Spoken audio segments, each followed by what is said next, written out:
إن الحمد لله نحمده ونستعينه ونستغفره ونعوذ بالله من شرور أنفسنا ومن سيئات أعمالنا من يهده الله فلا مضل له ومن يضلل فلا هادي له أشهد أن لا إله إلا الله وحده لا شريك له وأشهد أن محمدا عبده ورسوله اللهم صل وسلم وبارك على محمد وأزواجه وذرياته وعلى آله وصحبه أجمعين ومن تبعهم بإحسان إلى يوم الدين.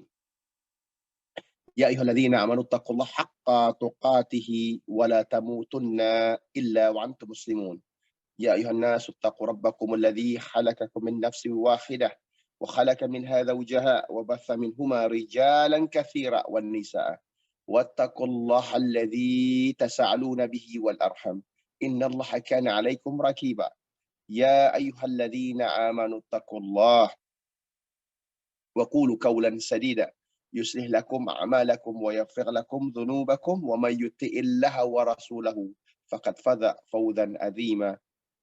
أما بعد فإن أصدق الحديث كتاب الله وخير الهدي هدي محمد صلى الله عليه وسلم وشر الأمور محدثاتها وكل محدثة بدعة وكل بدعة ضلالة وكل ضلالة في النار وبعد. Assalamualaikum warahmatullahi wabarakatuh. Assalamualaikum warahmatullahi wabarakatuh. Teman-teman yang ana hormati, muliakan, dan semoga Allah Subhanahu wa taala mudahkan urusan teman-teman semua dimanapun teman-teman berada. Alhamdulillahirabbil alamin. Segala puji hanya milik Allah. Sekali lagi kita bersyukur atas rahmat Allah ini dan kita pastikan tidak ada sesembahan yang pantas disembah kecuali Allah Jalla wa Ala. Dan Muhammad sallallahu alaihi wasallam adalah nabi Allah yang terakhir dan yang paling mulia. Kita juga we acknowledge bahwa sejatinya barang siapa yang Allah berikan hidayah maka tiada suatu apapun yang bisa menyesatkannya. Dan barang siapa yang Allah tinggalkan dalam kesesatan, dibiarkan tersesat, pastilah tiada suatu apapun yang bisa memberinya petunjuk. Salawat dan salam kita haturkan dan kita sampaikan dan kita kirimkan kepada Nabi sallallahu alaihi wasallam, kepada istri-istri beliau radhiyallahu anhu ajmain, kepada anak-anak beliau radhiyallahu anhum ajmain, dan kepada para sahabat radhiyallahu anhum ajmain, dan kepada semua orang yang mengikuti jalannya Nabi sallallahu alaihi wasallam pada waktu itu, pada waktu yang sekarang ini, dan orang-orang yang tetap istiqamah di atas jalannya Nabi sallallahu alaihi wasallam ila yaumiddin.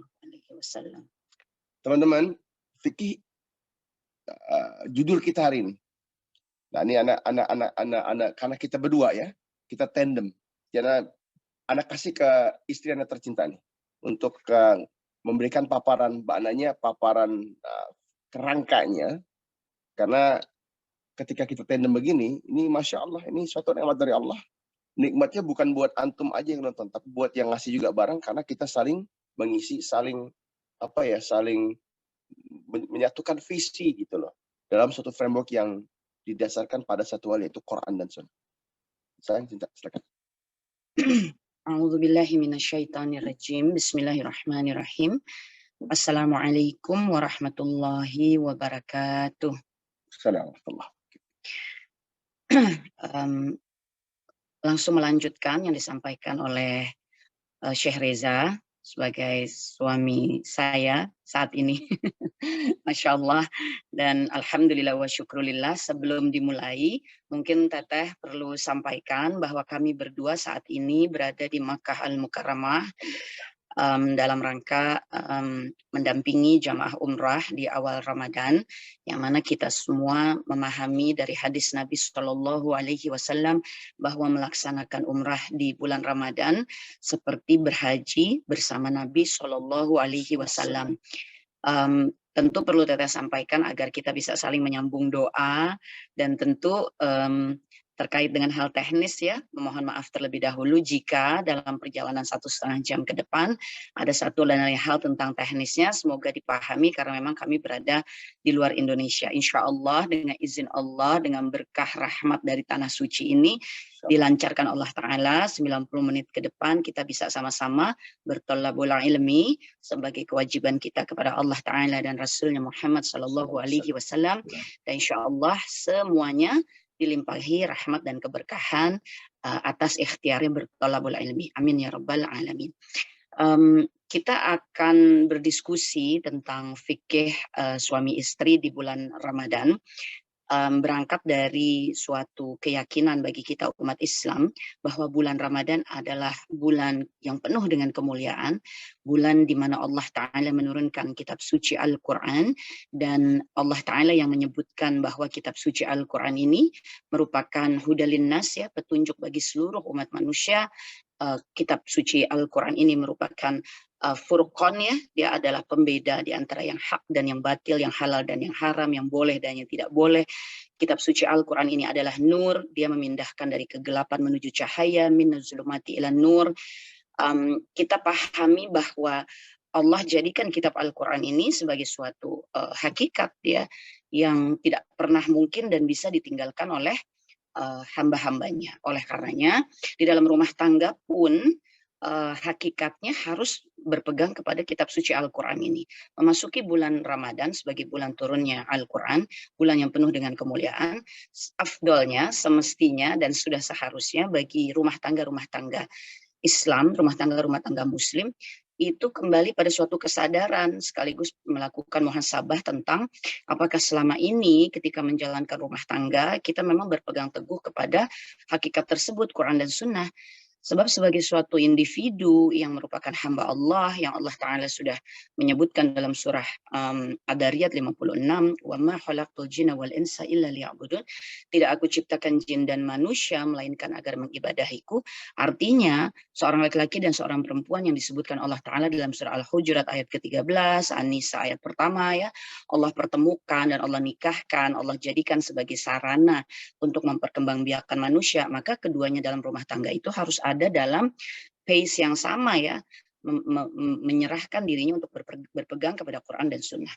Khususnya di bulan Ramadan ini menjadi suatu kabar gembira dan peringatan besar bagi rumah tangga kita untuk melihat kembali betulkah selama ini kita menjalankannya dalam hakikat tersebut. Jikapun belum, jikapun tidak, jikapun ada kekurangan di sana sini, jikapun rasa cinta satu sama lain suami dengan istri masih didasari kepada me and you, begitu, ya, yang semestinya adalah me and you, itu cintanya adalah kepada Allah Ta'ala. Sehingga itu yang menjadi pengikat, ya, dalam perjalanan rumah tangga yang tentu tidak akan mudah.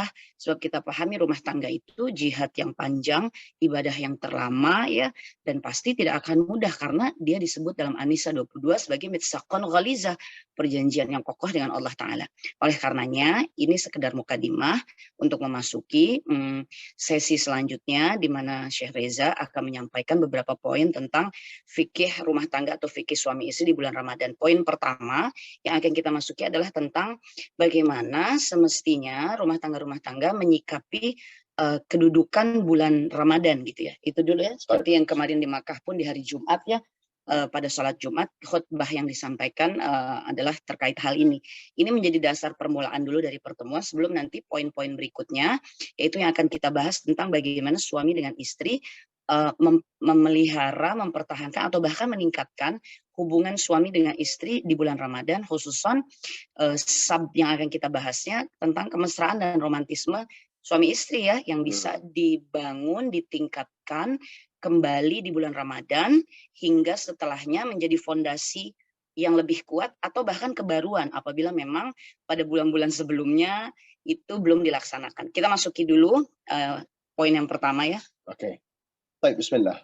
Jadi khatib salatul Jumat, sebagaimana khatib di tempat-tempat lain juga mengingatkan kita ketika masuk Ramadan dia penuh ampunan, dan memang tujuan kita di Ramadan ini mendapat ampunan. Poin yang atau hadis yang di-quote oleh Syekh fil Masjidil Haram adalah waqala Nabi sallallahu alaihi wasallam man sama Ramadhana imanan wa ihtisaban ghufira lahu ma taqaddama min dhanbi. Tentu hadis ini udah sering kita dengar, ya, di mana-mana kita dalam saat kita dalam di bulan Ramadan kita dengar ini terus. Maknanya adalah kurang lebih barang siapa yang benar-benar berpuasa menahan lapar, menahan aus, benar, ya. Tapi ada satu hal lagi, menahan hubungan suami istri. Ya, yang kita pengen bahas di situnya.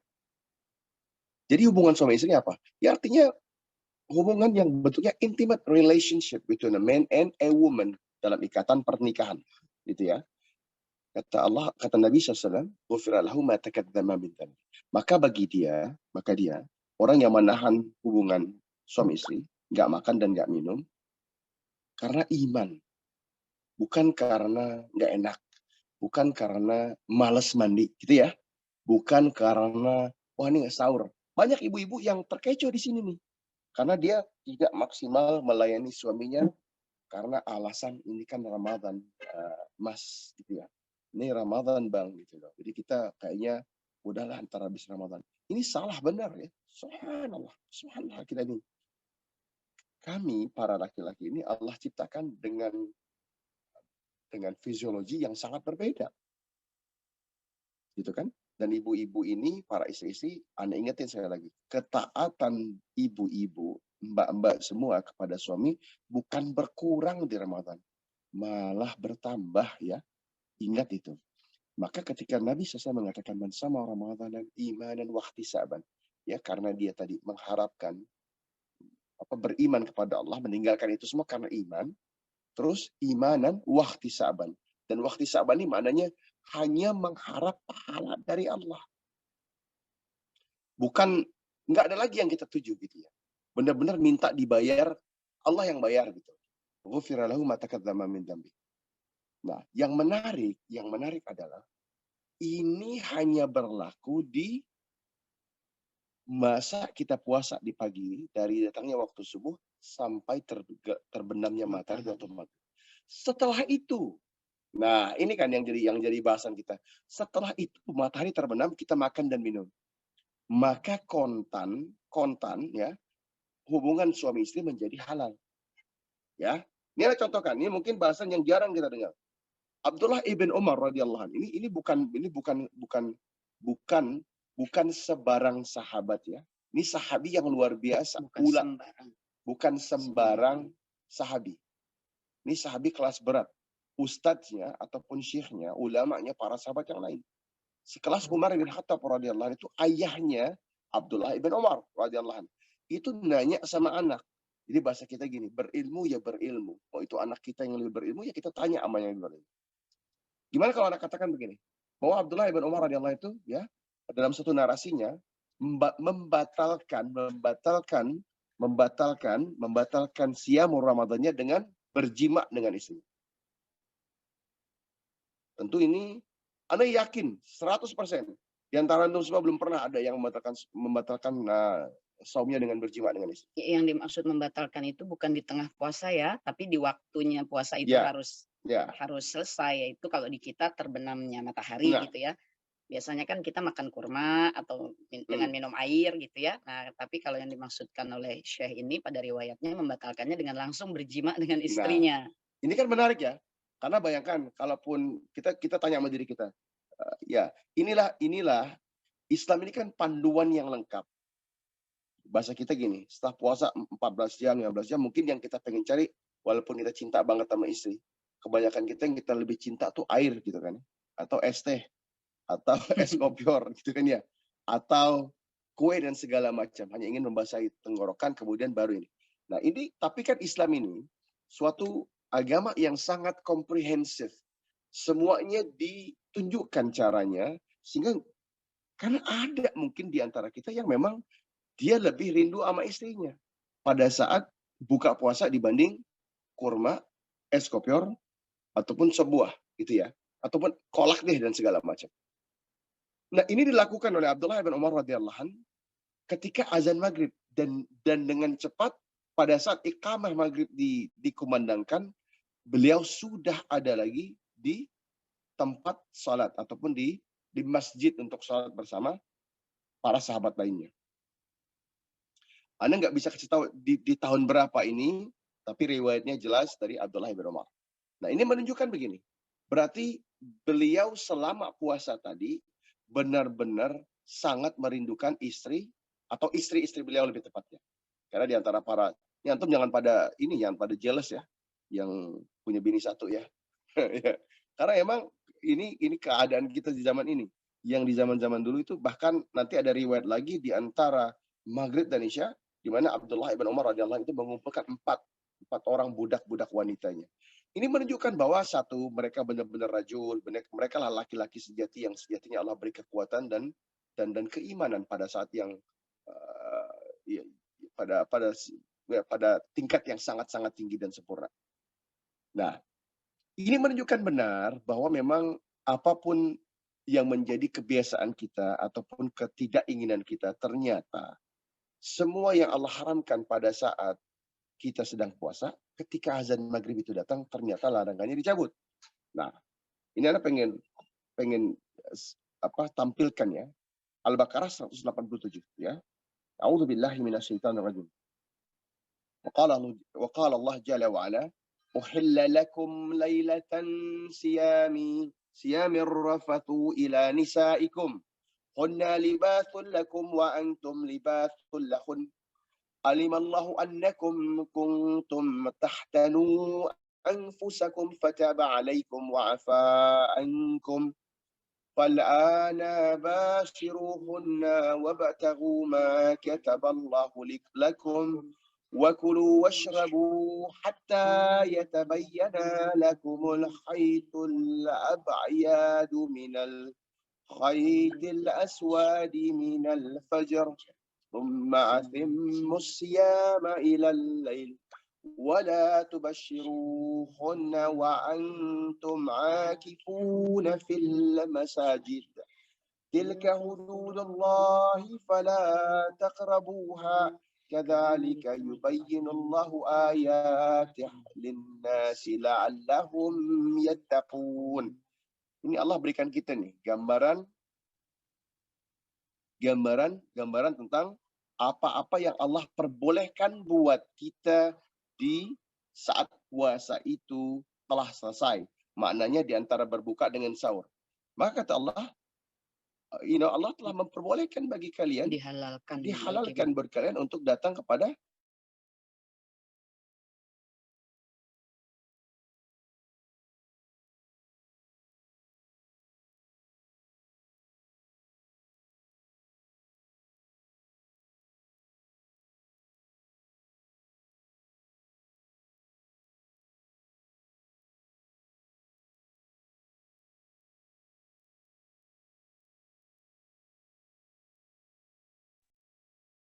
digunakan pada saat dingin dia menjadi penghangat, pada saat hangat dia menjadi peredam dari panasnya matahari, dan pada saat kita menutupi kekurangan dan shortcomings kita, baju juga datang sebagai pelindung daripada kekurangan tersebut.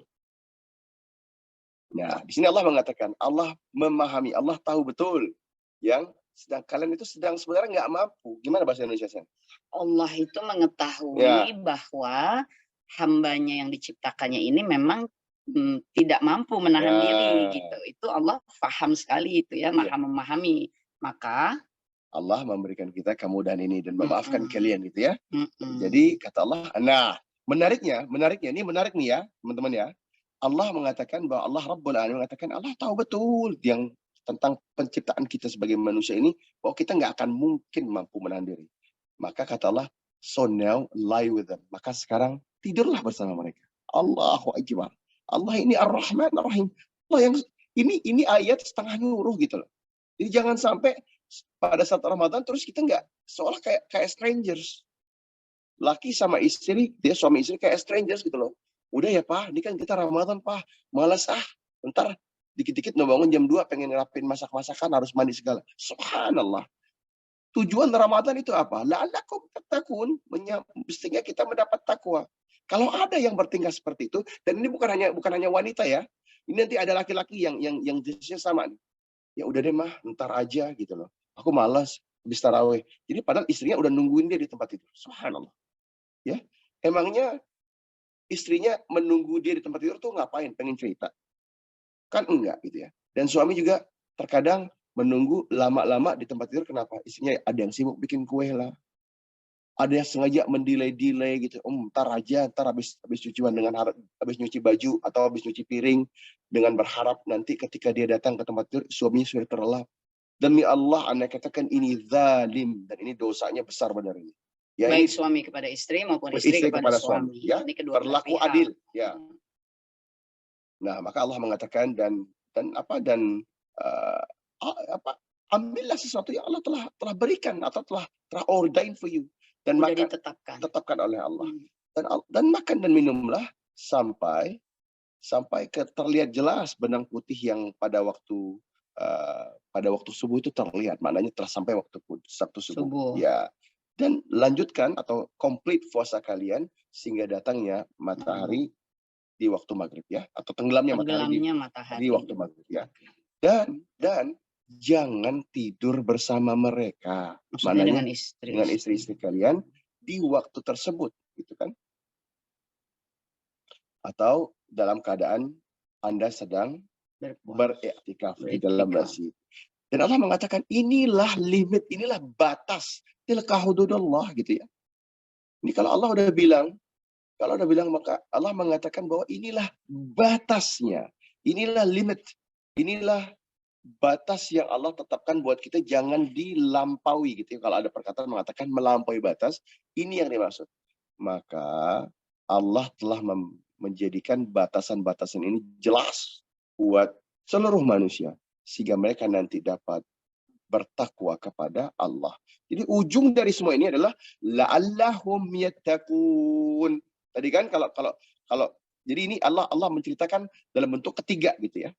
Kalau mereka begitu, maka mereka agar mereka bisa mendapatkan takwa. Kalau dalam ayat-ayat puasanya kan, ya ayyuhalladzina amanu kutiba alaikumusiyam kama kutiba alal ladzi wa ma kutiba alal ladzi min qablikum la'allakum tattaqun. Ini Allah bicara dalam bentuk langsung kepada kita bahwa subhanallah. Sehingga kata Allah, maka kalian dapat mencapai takwa. Gitu ya, teman-teman ya. Nah, ini Ana kembalikan lagi kepada istri Ana supaya ininya gimana, Sang? Nah, jadi ini batasannya. Nah, sekarang dijelasin biar dapat paparan yang kan adil ya. Kadang-kadang kita nih laki-laki kalau kita bicara begini, ada ibu-ibu yang protes, Ustaz, antum kan laki gitu ya. Pasti ngomongnya gitu mulu. Nah, sekarang Anda tampilkan, Anda kasih ustazah yang juga teman antum juga semuanya. Ya, baik, bismillahirrahmanirrahim.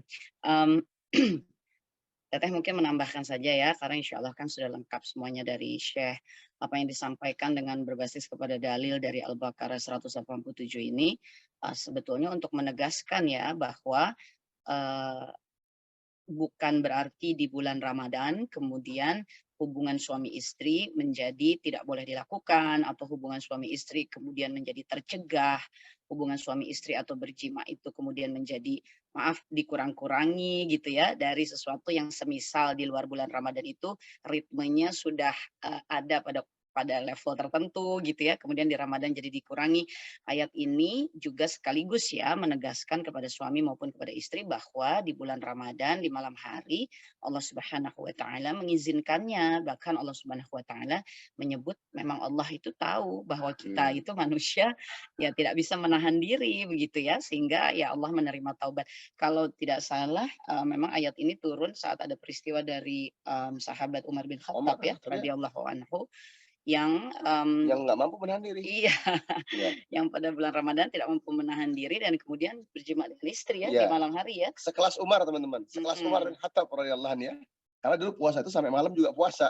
Mereka bukan nggak kuat makan minum, nggak makan nggak minum, tapi nggak kuat nggak ketemu istri. Ya, sekelas Umar, apalagi kita gitu. Ya, oleh karenanya di sini ada kalimat ya yang menyebutkan bahwa Allah menerima taubat ya.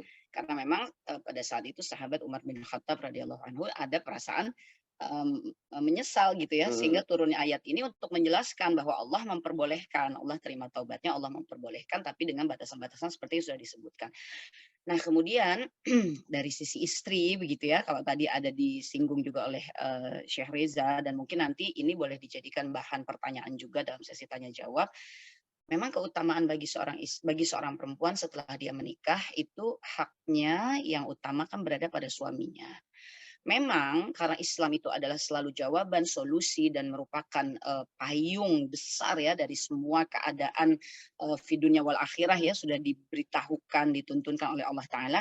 Memang bukan hanya menekankan kepada pihak perempuan atau istri, tapi juga kepada pihak laki-laki gitu ya.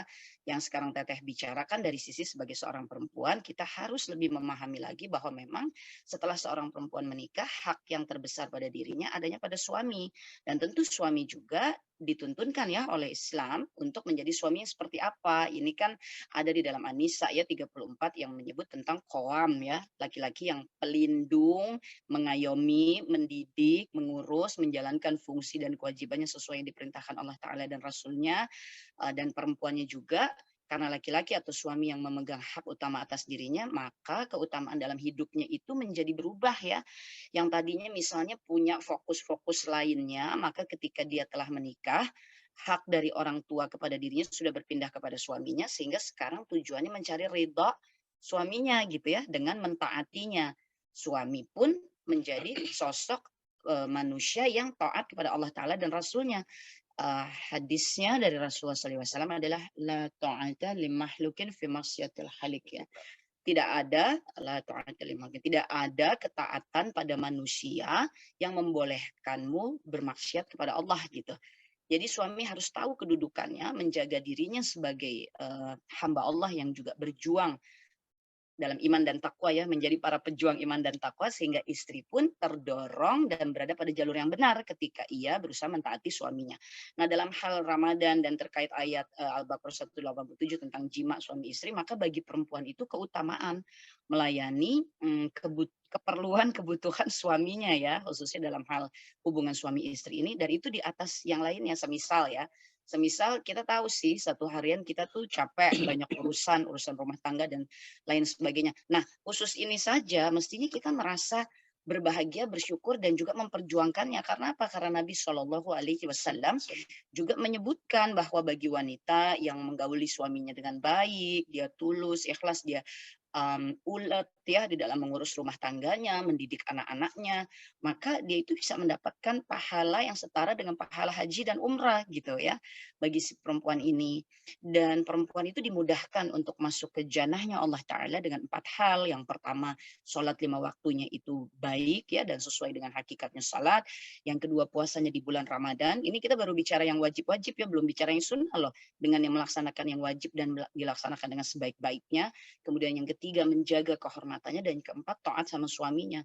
Langsung kita punya kayak master key, kayak punya password untuk bisa masuk dari pintu surga yang manapun. Maka rumah tangga bagi seorang istri memang harus menjadi jihadnya gitu, jalan perjuangannya, termasuk menyediakan diri untuk melayani kebutuhan suaminya. Perlu disadari oleh para istri, Allah Ta'ala memang menciptakan laki-laki dengan perempuan itu kan dengan hakikatnya masing-masing.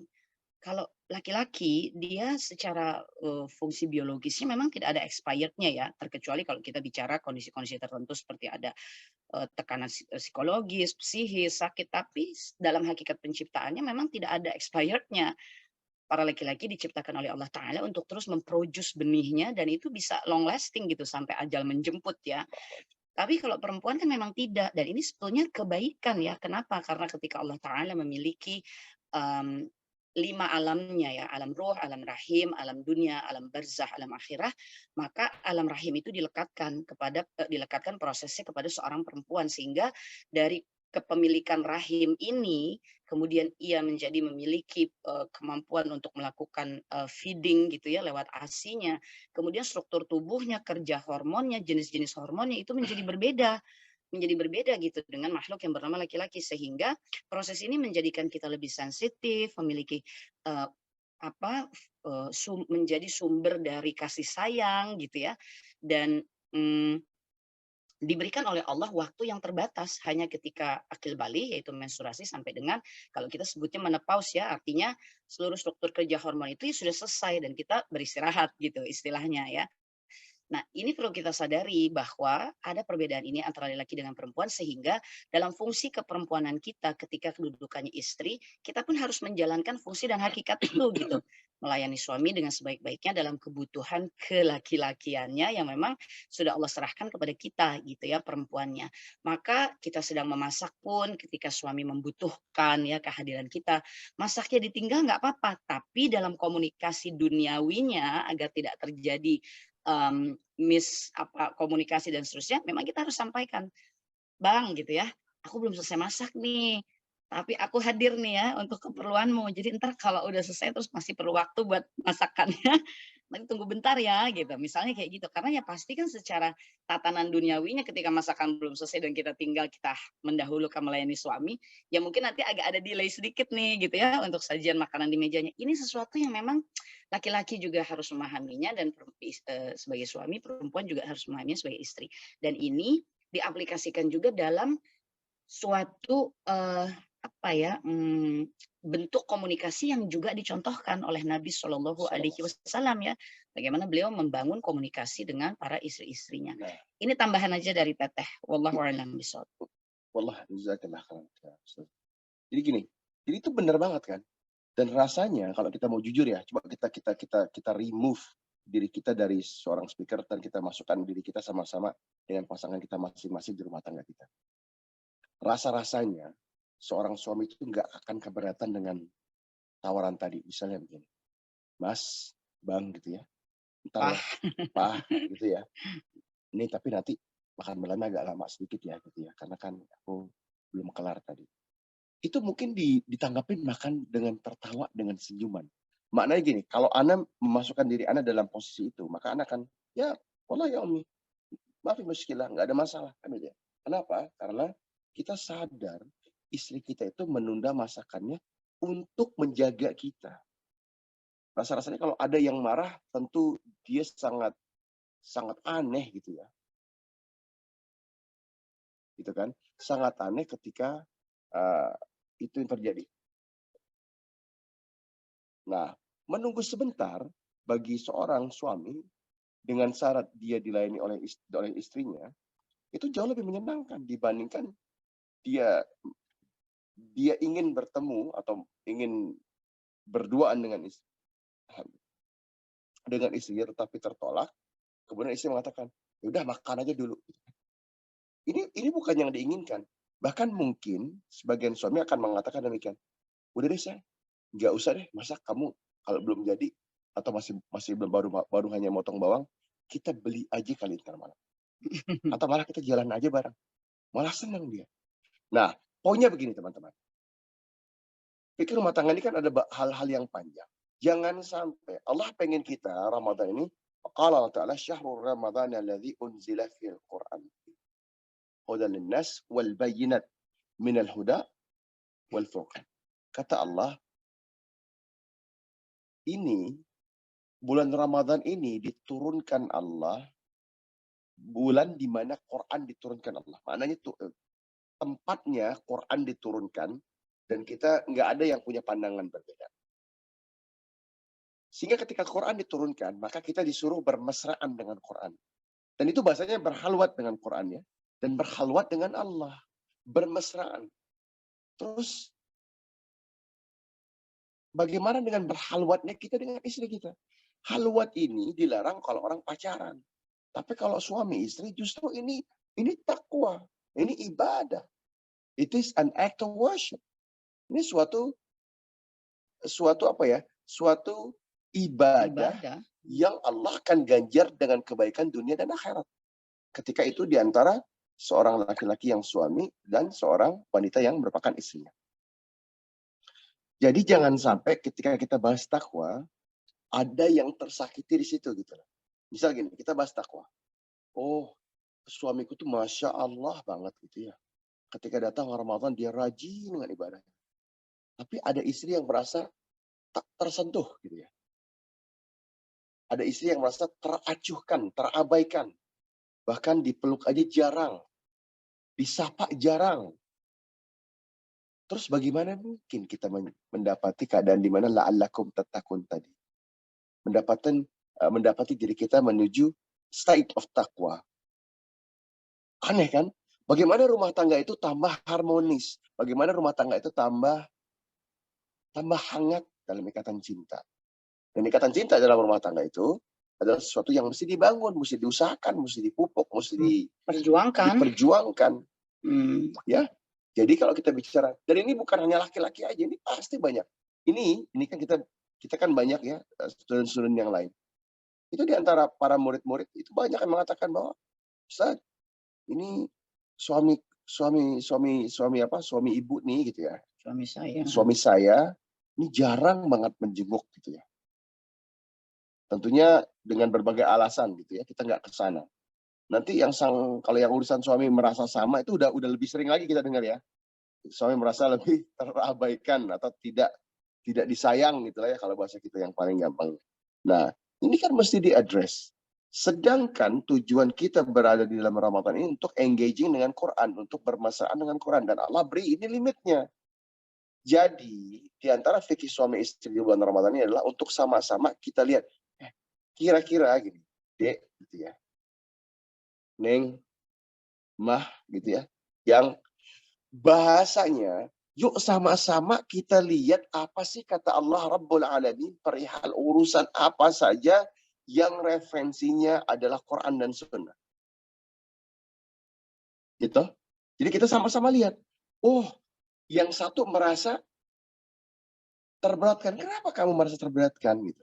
Sedangkan Allah memberikan suatu jaminan bahwa memang sejatinya kalian pasti tidak akan mampu menahan diri.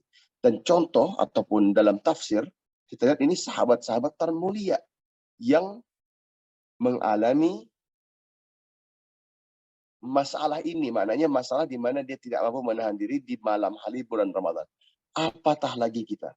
Dan ini erat kaitannya ya Bapak Ibu, teman-teman semua, dengan kita mengkampanyekan atau berjuang keras-kerasan untuk menghentikan zina. Ya, bahasa kita bukan mengurangi ya, karena mengurangi itu bukan tolok ukur seorang muslim. Untuk menghentikan zina.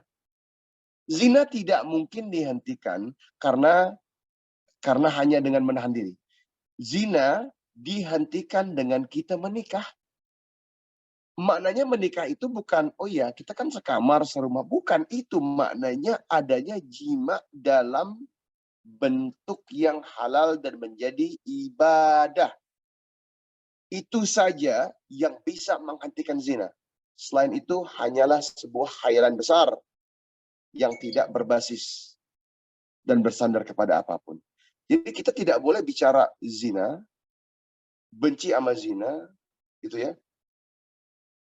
Tapi tidak punya pandangan di mana kita menghadirkan solusi bencinya sama zina tadi.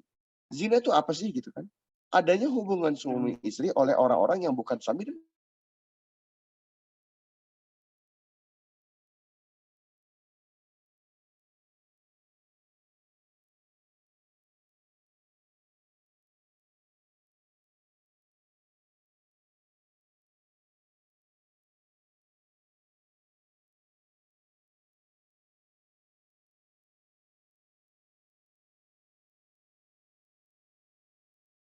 ujungnya yang Teteh sampaikan melengkapi dan kita bisa masuk pada sesi tanya jawab ya. Iya. Jadi kembali lagi sebetulnya sesi ini ketika kita bicara fikih suami istri di bulan Ramadan tentu ada bagian-bagian lain ya dalam fikih suami istri ini yang kita bisa membahasnya. Hanya saja kenapa pada kesempatan ini Teteh dengan Syekh fokus gitu ya kepada persoalan bagaimana ya kita menyebutnya ya sebagai hubungan suami istri atau jima ini di bulan Ramadan, sebab sekali lagi pada hakikatnya yang seperti saya sampaikan ketika kita berbicara tentang hal ini kita juga sedang berbicara tentang ikhtiar kita untuk menghentikan perzinahan gitu ya, sehingga ini menjadi substansial. Dan kenapa dipentingkan membahas ini di bulan Ramadan, karena memang berdasarkan kajian-kajian yang kami lakukan ketika juga bersinggungan dengan jamaah, banyaknya pertanyaan dan banyaknya persoalan gitu ya. Yang terjadi hanya karena kesalahpahaman merasa bahwa Ramadan bulan yang harus fokus gitu untuk ibadah, sehingga suaminya juga kayak nggak mau diganggu gitu ya dalam hal hubungan suami istri, dia kayak mau fokus saja ibadah, istrinya juga begitu gitu, dan ini menjadi bisa menjadi pokok persoalan gitu ya dalam dalam rumah tangga, dan juga dalam hal ikhtiar kita bersama di dalam menghentikan zina. Sekali lagi, Ramadan sebagai bulan yang penuh kemuliaan, mari kita sama-sama sadari, sikapi, rasakan, dan mari kita jadikan sebagai pijakan untuk memperbaiki apapun yang kita rasa tidak berada pada tatanan kemuliaan itu di hadapan Allah Subhanahu wa Ta'ala. Dan ini bulan yang penuh dengan ampunan, penuh dengan pertolongan, penuh dengan keberkahan, sehingga sangat amat pantas bagi kita memperjuangkan ibadah kita, termasuk ya ibadahnya suami kepada istri, istri kepada suami. Terakhir, Tete hanya ingin sampaikan begini, ketika istri diperintahkan ya untuk melayani suami, bahkan ada hadis Nabi Shallallahu Alaihi Wasallam ya yang menyatakan ketika seorang istri menolak ya kepada suaminya atau melama-lamakan, menghindari gitu di dalam melayani suami, maka malaikat itu bisa mengutukinya ya sepanjang malam. Naudzubillah min dzalik, naudzubillah min dzalik. Tapi sebaliknya, suami itu harus memperhatikan kebutuhan istri ketika dalam proses jima itu gitu ya. Jadi bukan kemudian laki-laki menyelesaikan hajatnya dan sudah selesai begitu saja, tidak gitu.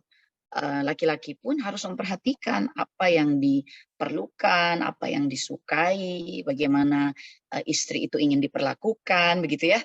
Itu juga menjadi kewajiban ya bagi suami kan. Jadi jangan sampai ada pemahaman bahwa yang penting istri dipanggil melayani, suami puas selesai, kemudian nggak ngerti lagi istrinya perasaannya gimana, kebutuhannya apa, begitu ya. Karena biar bagaimanapun ini dua manusia, dan Allah Ta'ala dan Rasulnya Muhammad SAW menuntun kita ya untuk keduanya, bukan hanya salah satunya gitu ya. Tidak mungkin Allah Ta'ala dan Rasulnya Muhammad SAW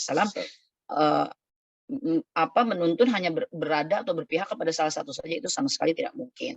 Jadi ini juga perlu dipahami, jangan sampai istri juga merasa gini, kok kita melulu sih perempuan gitu kan, yang diperintahkan untuk melayani, kalau nggak melayani dikutuki malaikat gitu ya. Padahal laki-laki juga diperintahkan loh untuk memuaskan istrinya lahir dan batin gitu ya, memahami tentang istrinya butuhnya bagaimana, sukanya seperti apa, yang tidak disukai yang bagaimana.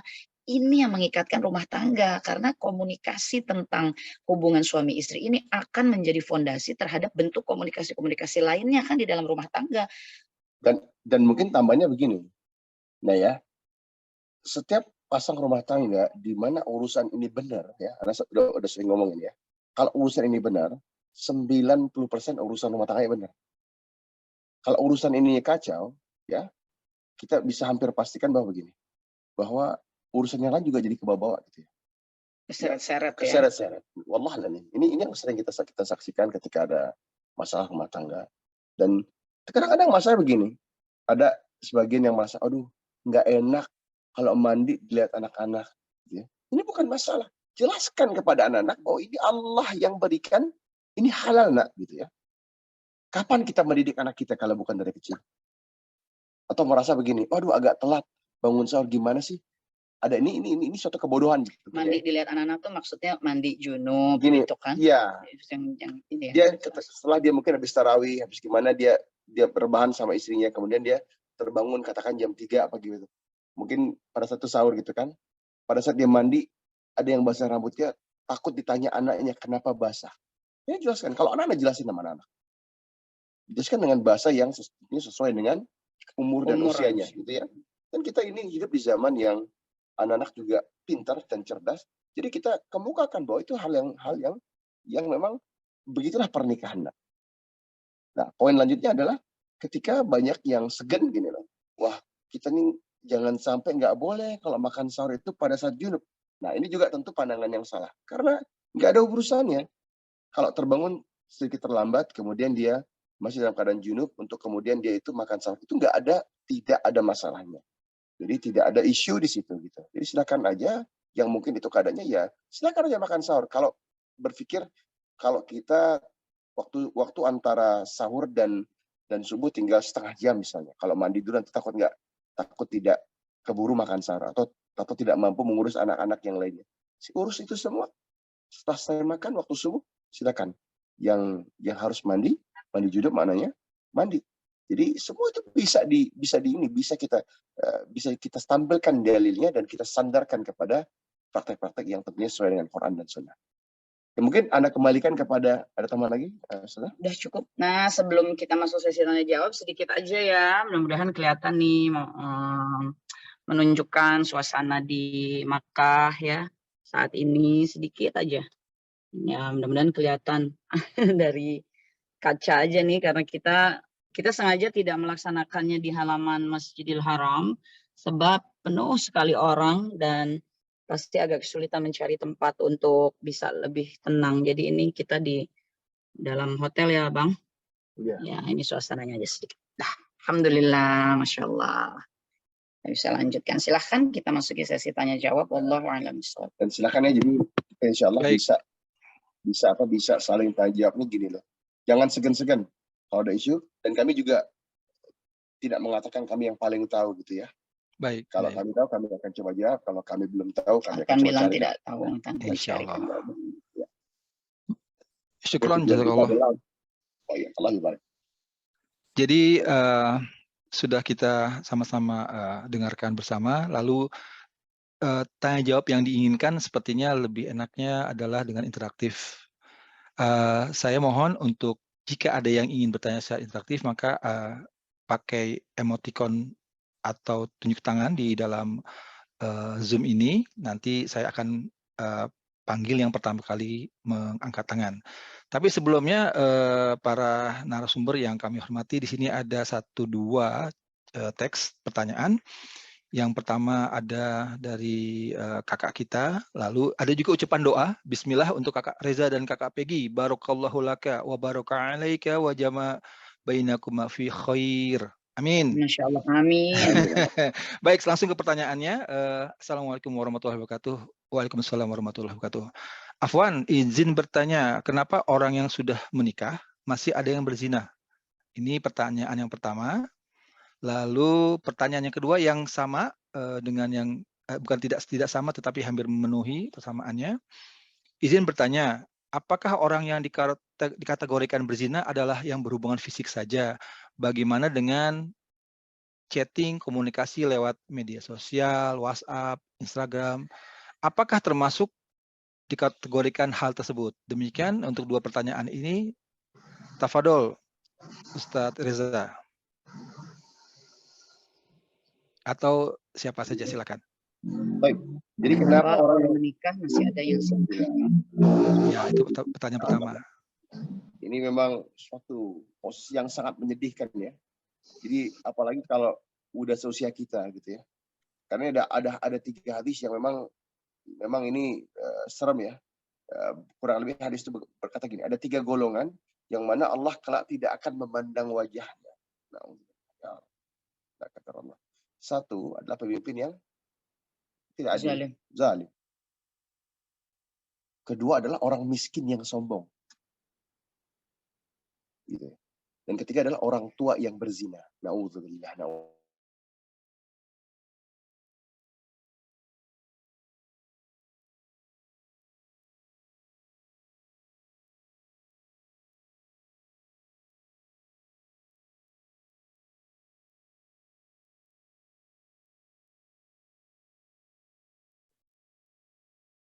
Apaan Ustadz, suaranya hilang, mungkin koneksinya.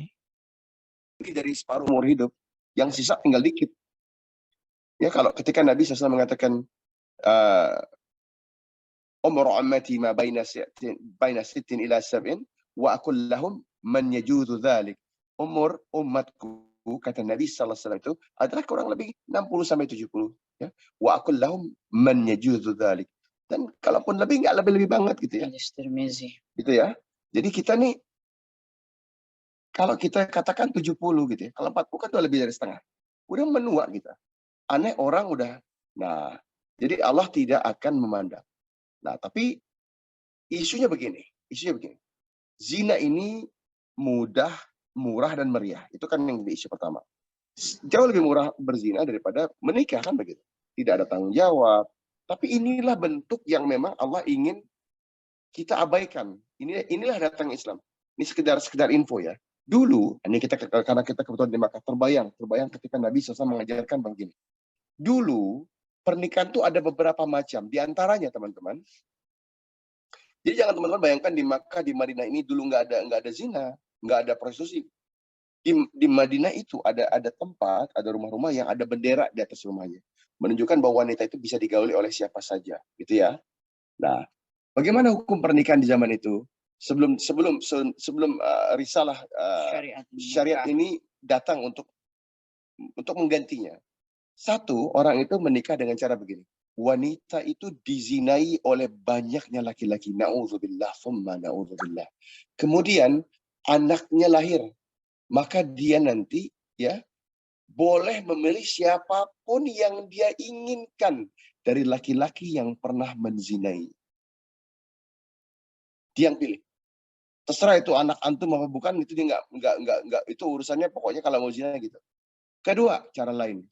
Ya, wanita itu dizinai, kemudian anaknya lahir, dilihat anak itu lahir dengan siapa yang paling mirip. Maka itu diminta oleh seorang wanita itu untuk menjadi suaminya. Tentu nanti ada lagi zina yang mana dia dibayar dan tentu tidak ada ikatan pernikahan. Dan yang keempat adalah sebagaimana kita tahu hukum pernikahan seperti ini, yaitu wanita dibayarkan maharnya, ya terpuji gitu ya, diminta kepada walinya, ya tidak kita gauli sampai dia menjadi istri sah kita.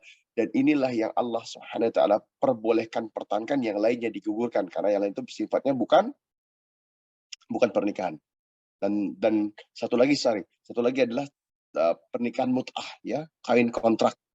Jadi tidak ya bahasanya ginilah, ingin menikah selama seminggu, ingin menikah selama sebulan, dan ini kalau kita bicara di dalam Syiah ini marak dan hidup ya. Nah, jadi kenapa ini masih mungkin terjadi? Tentu banyak alasannya ya. Anda nggak tahu yang bertanya ini apakah seorang ukhti atau apa, seorang akhwat atau seorang ikhwan.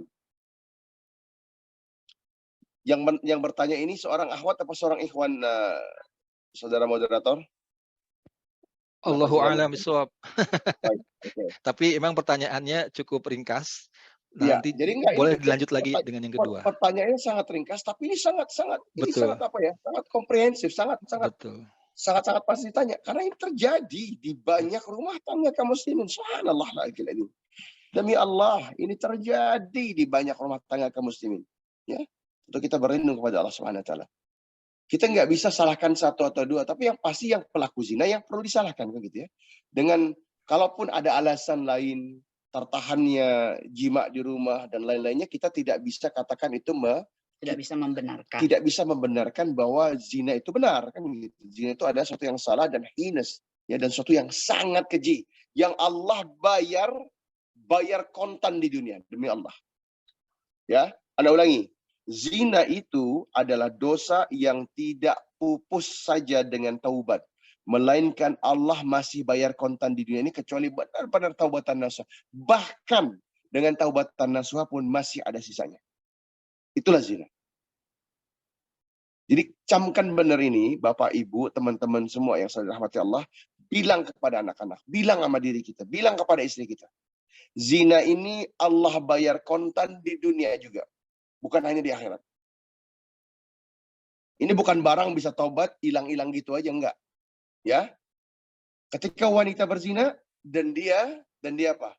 Dan dia hamil, maka bekasnya ada terus. Subhanallah. Ketika dia direnggut kehormatannya di atas zina, maka bekasnya ada terus. Laki-laki juga berzina dengan wanita, anaknya lahir, maka bekasnya ada terus. Dia selamanya haram menjadi wali nikah anak itu. Di anak itu selamanya haram untuk menjadikan nama dia nasabnya. Dia selamanya haram, ya, mewarisi hartanya. Subhanallah. Ini bukan main-main, ini zina. Maka Anda katakan, ya, kalau ada ikhwan di sini ya, yang ingin menikah lagi, dan ini mungkin pandangan ini tidak kawan, nikahlah, ya. Jangan gini ya. Banyak nanti, wah bagaimana dengan di sana. Kalau udah pilihannya zina dengan istri marah, maka antum nikah gitu ya. Jadilah laki-laki yang benar, jadilah rajul yang benar-benar qawi. Jangan jadi laki-laki yang setengah-setengah demi Allah. Ya. Atau pilihannya ya memang harus berjuang menahan diri Nah. daripada zina, nggak bisa.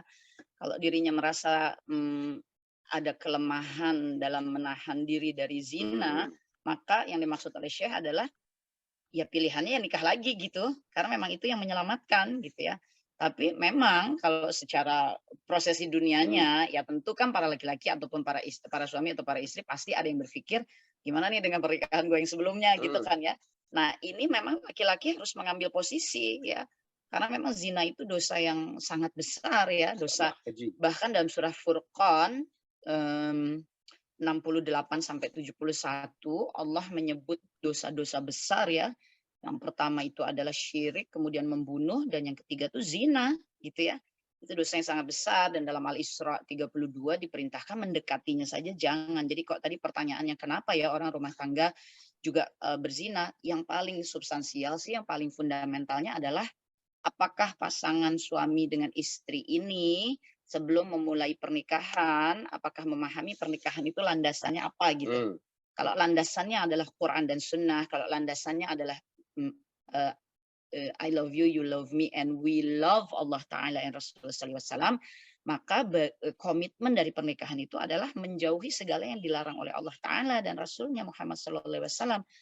Maka ketika Allah Ta'ala menyebutkan bahwa di antara dosa-dosa besar, Allah menyebut 3 terbesar adalah syirik, kemudian membunuh ya tentu tanpa mengikuti apa tatanan yang diaturkan Quran, dan kemudian zina, ya komitmen dalam rumah tangga ya tentu tidak akan pernah mendekatinya gitu ya.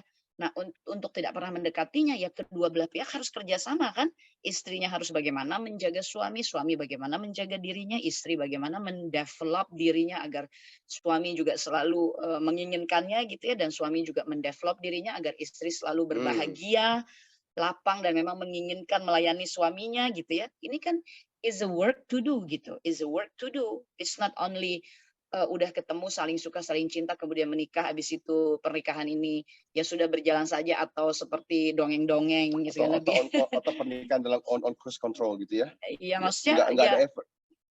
Pernikahan itu kan bukan dongeng kan, bukan cerita bagus-bagus indah-indah belaka, tapi dalam Islam pun kita diajari ya bahwa pernikahan itu adalah menegakkan separuh dari agama kan, untuk ya, menyempurnakan agama ini gitu ya.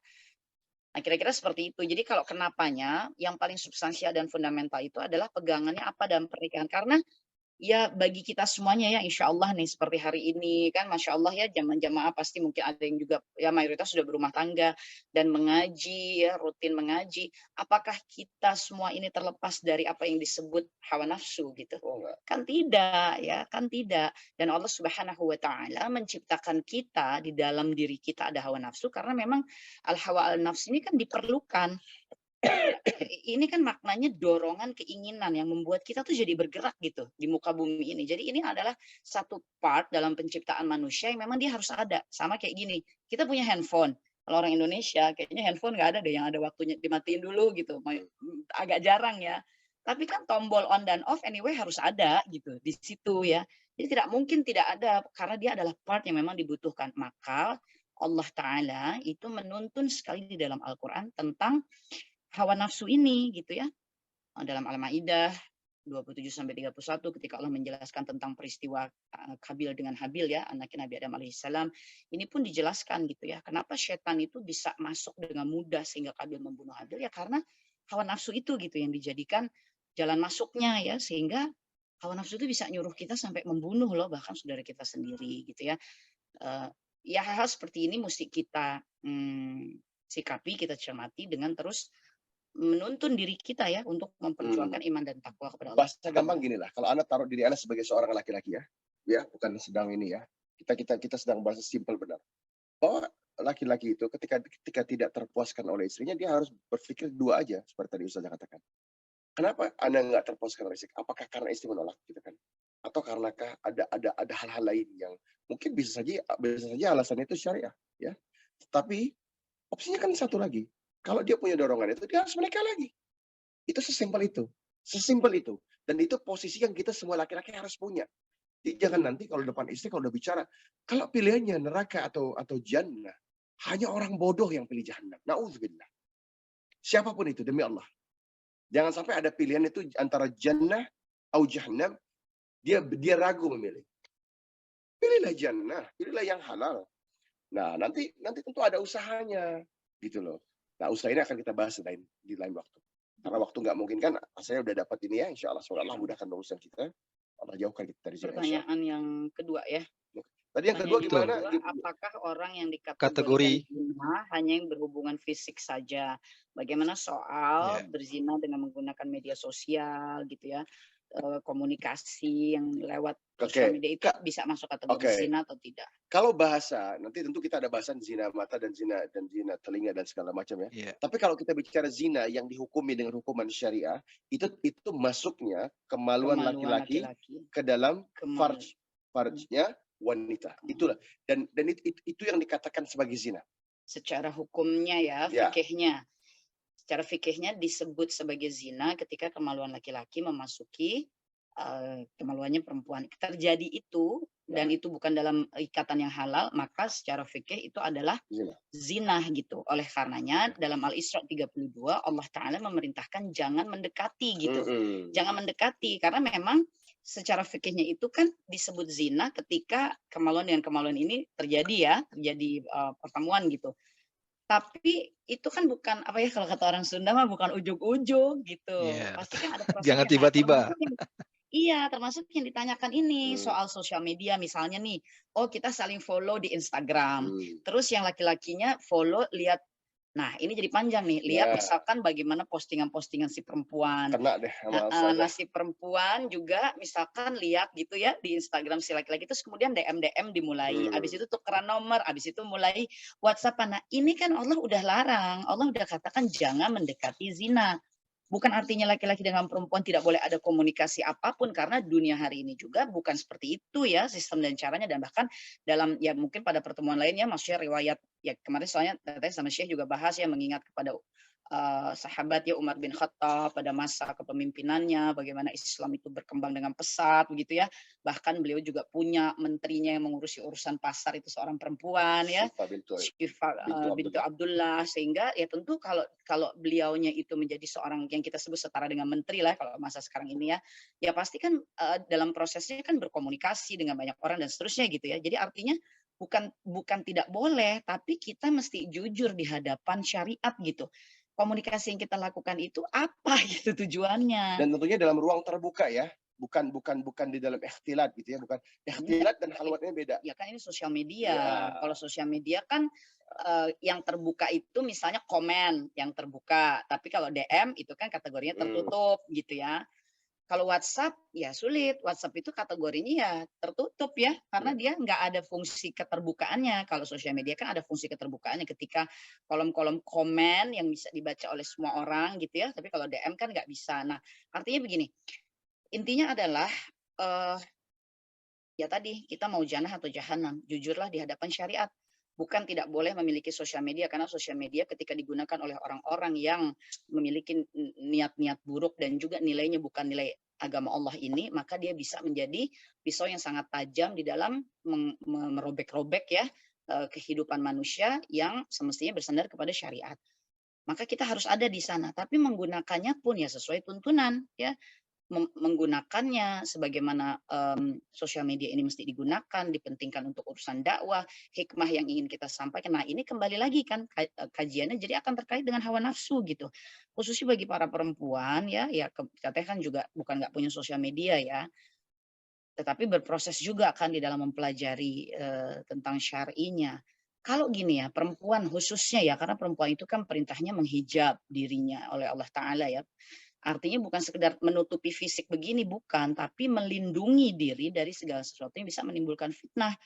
Nah, kita harus jujur pada diri kita sendiri. Ketika kita memposting sesuatu atau merencanakan sesuatu postingan, dan kemudian di dalam hati kita ya itu terbersit bahwa menikmati dipandang-pandang gitu ya, senang kelihatan cantik gitu. Apalagi sekarang banyak aplikasi-aplikasi. Coba kalau secara jujur ya, Kita bikin foto, cekrek, itu foto ulangnya aja, kalau kita nggak mengendalikan hawa nafsu kita, foto ulang itu bisa 10 kali. Kenapa? Aduh pipi gue kelihatan gede, aduh badan gue kok kayaknya nggak oke, ih kok gue jadi kelihatan pendek gitu ya, ih hidung gue bunder banget. Kalaupun enggak, habis itu sibuk, bisa setengah jam sibuk dengan aplikasi, hidungnya diedit, ini di ini, lalu baru kemudian kita merasa nyaman untuk posting. Nah ini proses-proses seperti ini kita mesti sangat cermati gitu. Bahwa itu membahayakan. Kalau kita masih ada di level ini, maka sebaiknya jangan berurusan gitu dengan sosial media karena ada kekhawatiran bahwa hawa nafsu itu sudah ditunggangi oleh setan atau kita dalam kondisi mengikuti hawa nafsu dan ini mesti dibaca pada surah Al-Jathiyah 23 ya karena kita waktu yang sempit nanti coba dibaca. Apa resikonya bagi hamba-hamba Allah yang hidupnya itu dia ngikutin aja gitu hawa nafsunya. Allah Ta'ala mengatakan Allah kunci mati hatinya.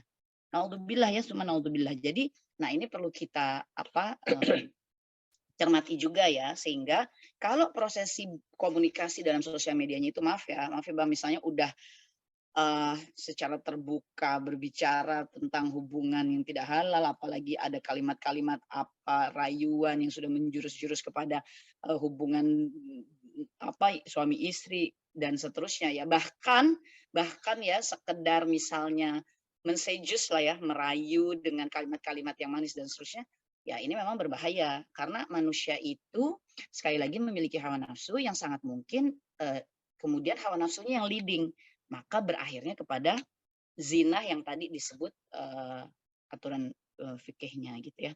Nah ini aja sih yang bisa Teteh tambahkan. Mungkin Lanjut pertanyaan selanjutnya.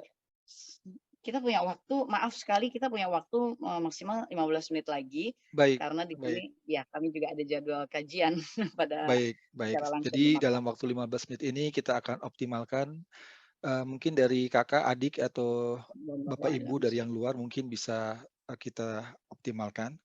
Tadi mungkin saya di sini kami semua ini mantan satu putih abu-abu yang sama. Jadi mungkin bahasanya agak sedikit gamblang. Jadi seperti lebih santai. Jadi mohon dimengerti saja. Dan ini memang sesuatu yang bagi saya cukup menarik dan menjadi sesuatu materi yang cukup bagus.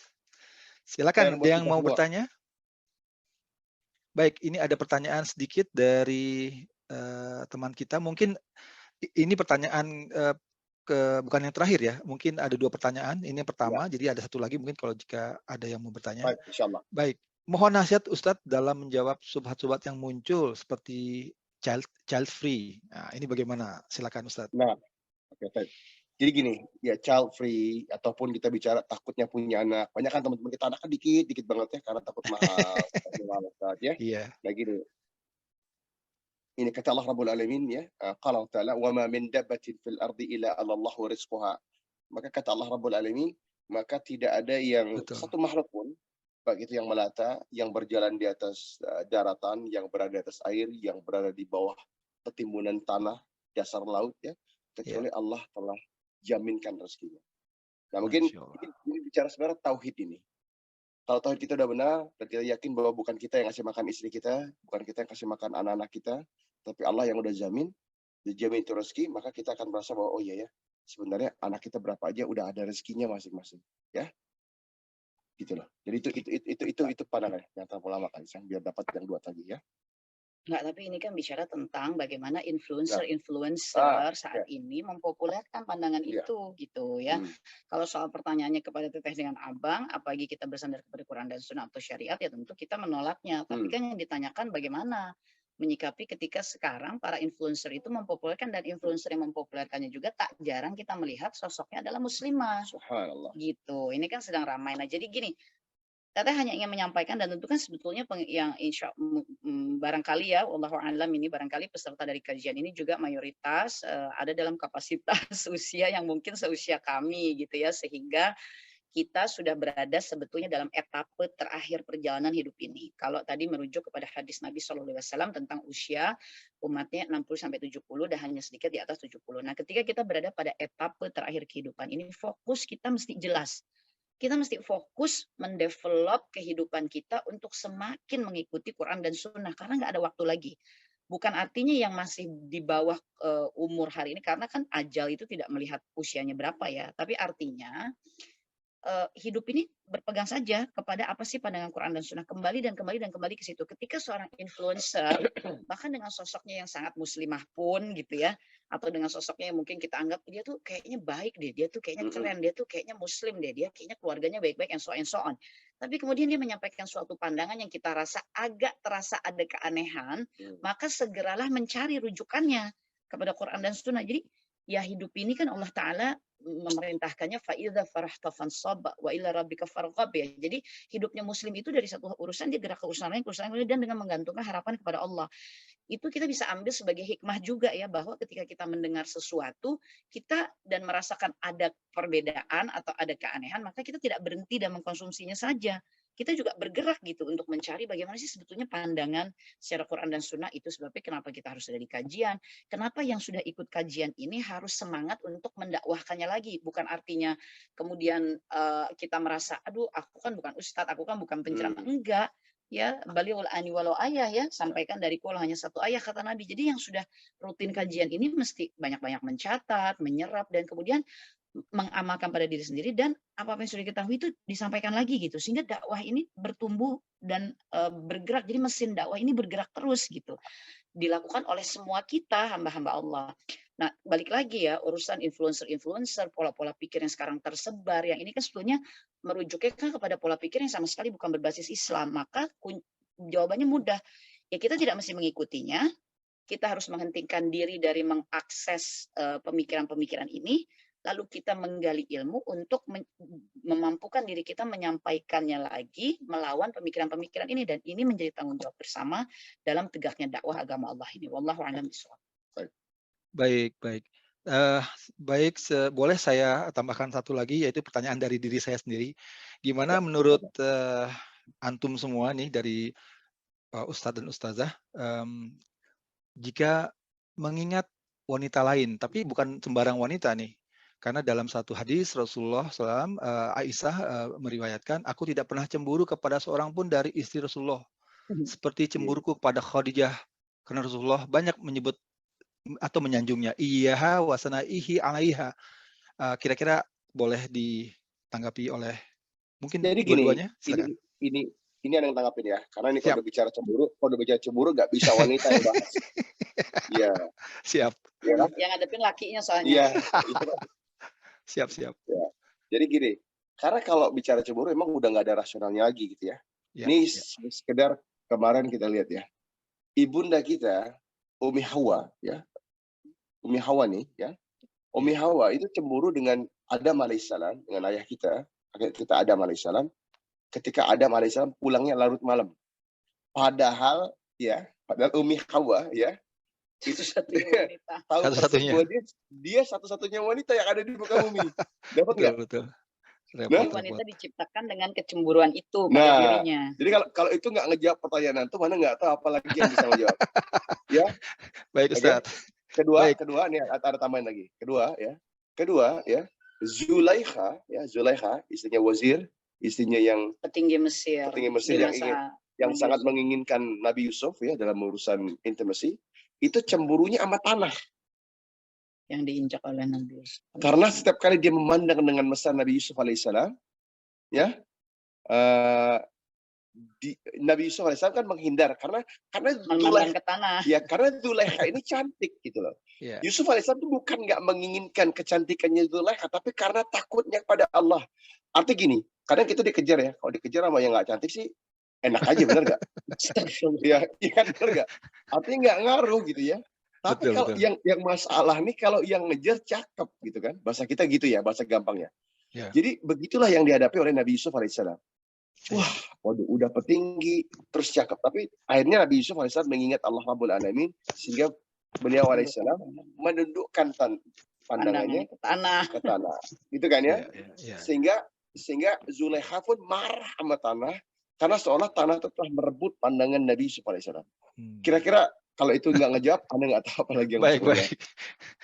Bukan hanya menjawab, tetapi memahami Allah Ta'ala dengan karakteristik tersebut, sehingga laki-laki diperintahkan untuk memahami dan mengetahui bagaimana menghadapinya gitu ya. Baik. Tapi kan lucu ya, kalau kita bahasa kita lucu dan ngegemesin gitu loh. Kalau antum bisa menyikapinya gitu ya. Betul. Sepanjang gini, Betul. kalau Anda sih gini ya, kalau Anda ini Anda pribadi ya. Sepanjang kita nggak ngapa-ngapain, kita enak aja sih kalau Anda. Betul. Sepanjang emang kita tahu kita nggak ngapa-ngapain, kita nggak pernah sentuh orang, ya kita ngejawab juga enak-enak aja. Karena kita tahu kita juga nggak ngapa-ngapain. Yang sakit kalau emang kita salah. Iya. Itu sakit itu. Karena posisi salah nggak akan pernah bisa benar. Betul. Tapi kalau kita nggak pernah punya apa-apa ya nggak apa-apa gitu loh. Iya. Itu akan ketahuan juga bahwa kita nggak pernah ngapa-ngapain.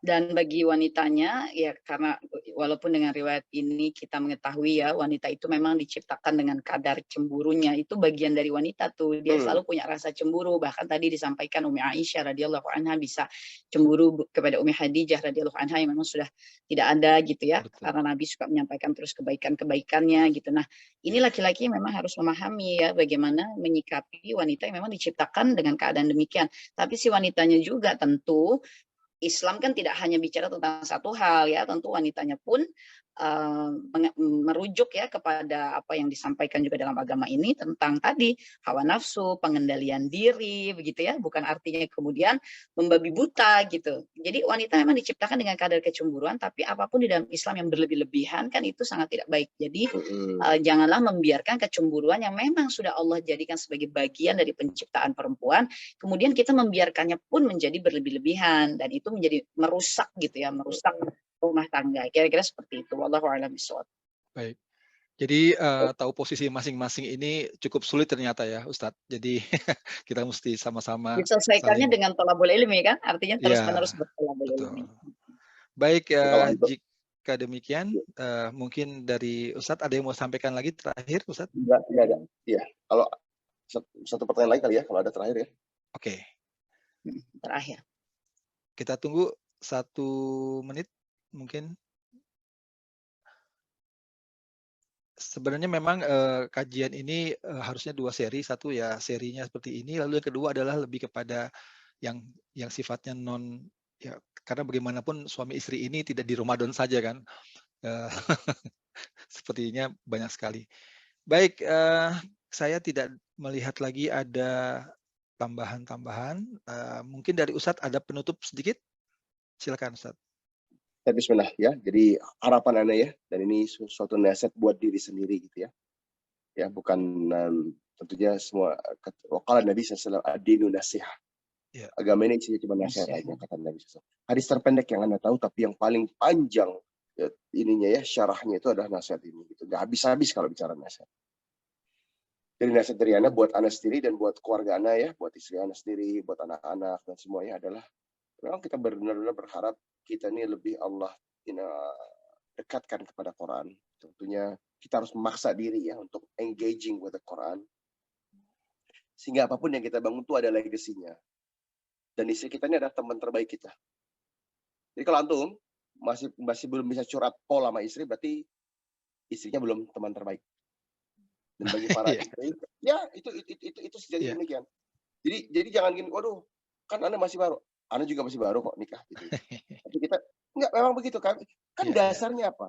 Kata Allah, "Hunna libasun lakum wa antum libasun lahunna." Betul. Yang paling tahu karakter kita itu istri kita gitu. Dan sebaliknya yang paling tahu karakter istri kita adalah suaminya. Maka yuk kerjasama ini, maka cooperation-nya, let's make this cooperation itu benar-benar fruitful on the basis of tauhid dengan platform Quran dan Sunnah. Yuk jadi laki-laki, yuk kita jadi laki-laki beneran gitu loh. Jangan laki-laki setengah-setengah. Pengen istrinya pintar tapi nggak mau ngajarin. Atau pengen istrinya pintar tapi nggak mau thalabul ilmi bareng-bareng. Pengen istrinya jadi baik tapi nggak pernah diajak untuk ke arah yang lebih baik. Berawal dan bermulanya rumah tangga sakinah mawaddah itu dari kita para laki-laki. Dan ini Anda bukan ini ya, memang itu tanggung jawab kita gitu kan. Sehingga nanti istri kita bisa ngikut. Dia juga tahu kok suaminya, dia juga ngerti dan tahu mana suami dia yang pantas dia sikapi dengan baik banget ataupun gimana. Walaupun kita jauh dari sempurna. Ya itu disclaimer ya, kita jauh dari sempurna, tapi dia tahu kok gitu loh. Apalagi di usia kita nih, mereka juga ada yang udah ngerti kok. Oh, banyak melihat laki-laki dengan berbagai ragamnya. Mereka juga tahu yang mana emas dan yang mana sampah. Ya. Pak, bagi Pak tisu. Baik, Ustadz, kami sebagai pendengarnya sudah cukup habis ya gula ya. Mungkin kepada teman-teman kami ingatkan kembali, insya Allah pekan depan ke pekan depan ada kajian lagi yang seperti saya sampaikan, insya Allah di 9:30. Demikian kami sampaikan kepada Ustadz Reza dan Ustazah Peggy. Teman-teman, ini mantan Ustazah putri abu-abu. Khadijah. Ini Oh, Ustazah ya. Khadijah. Nah, Ustadz Reza dan Ustazah Khadijah, terima kasih banyak. Syukron. Insya Allah kita ketemu lagi dalam waktu yang berbeda, tetapi sama-sama dalam naungan Allah Subhanahu Wa Taala. Mari kita sama-sama kita berdoa kafaratul majelis untuk menutup majelis ini. Semoga kita dapat ampunannya dan juga mendapatkan rahmatnya. Subhanakallahumma wa bihamdika asyhadu an la ilaha illa anta astaghfiruka wa atubu ilaik. Demikian dari saya, mohon maaf jika saya ada kesalahan. Jika ada pertanyaan-pertanyaan yang memang belum bisa dijawab saat ini, bisa titip kepada moderator dan juga panitia, nanti akan insya Allah akan kami sampaikan. Demikian dari kami, semoga sehat-sehat semua, selamat berpuasa, insya Allah puasa kita mendapatkan ridho dari Allah Subhanahu Wa Taala. Assalamualaikum warahmatullahi wabarakatuh.